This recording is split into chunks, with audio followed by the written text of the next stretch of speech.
Hey guys, welcome to Conditions with Molly. So today we're going to be looking at the cardiovascular system, looking at myocardial infarction, shocks, hypertension, angina pectoris, arrhythmias, and cardiac congestive failure. Kicking it off with hypertension, this is a condition characterized by the elevated blood pressure of more than or equal to 140/90, measured at 3 separate occasions, a minimum of 2 days apart. The pattern begins with increased systemic vascular resistance and/or increased circulating blood volume, causing overactivation of the renin-angiotensin-aldosterone system, the sympathetic nervous system activity, and endothelial dysfunction.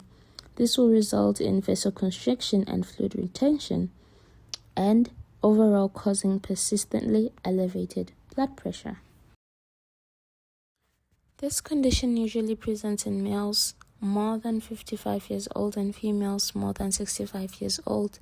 The risk factor and causes come in a wide range, including diabetes, high sodium intake, high alcohol intake, increased levels of stress, obesity, genetics, age, pain, and anxiety. The patient will be presenting with the high blood pressure, blurred vision, headache, sweating, edema, dizziness, shortness of breath, palpitations, sweating.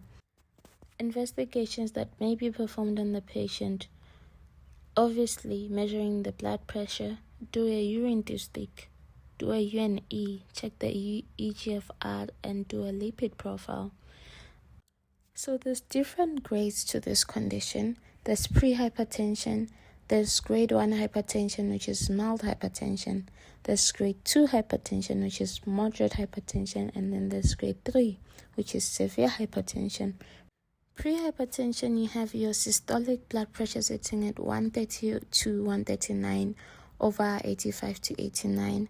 Then grade 1, you have your systolic sitting at 140 to 159 and your diastolic sitting at 90 to 99. Then moderate, you have your systolic blood pressure sitting at 160 to 179 and your diastolic sitting at 100 to 109. And then when you get to severe, your systolic will be more than or equal to 180 and your diastolic will also be more than or equal to 110.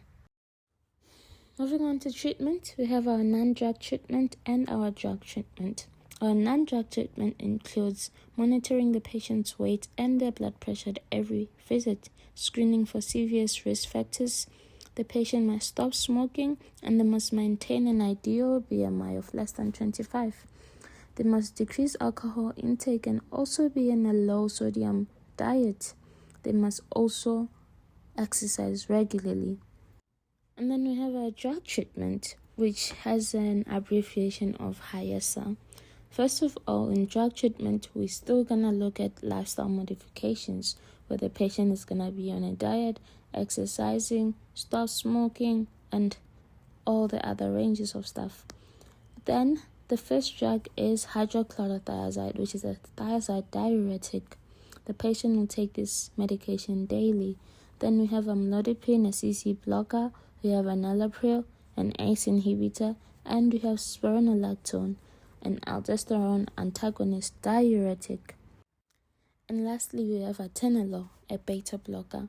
Now, all these medications are an algorithm and are given as such. Then we have complications. We have our myocardial infarction, heart failure, stroke, atrial fibrillation, coronary heart disease, hypertensive crisis, and a plethora of more other complications.